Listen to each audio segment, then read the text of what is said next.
konsultatsiyaga keladigan erkaklar umuman eshitishni xohlamaydigan maslahatlar bormi? Qarang, masalan, psixolog o'zi maslahat bermaydi-da. Nimani ko'rishim mumkin? Mana psixopat bo'lsa, agarda u erkak odatda ayolini olib keladi. Bu не то deb olib keladi. Man to, da, to есть ya okey, no она не okey, bunaqa beringlar deb-da. Lekin siz buni ko'rasiz-ku.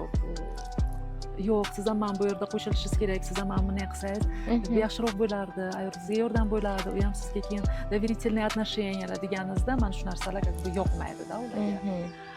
A tak напрямую erkak kishiga mana shunday qilishing kerak deb maslahat berilmaydi.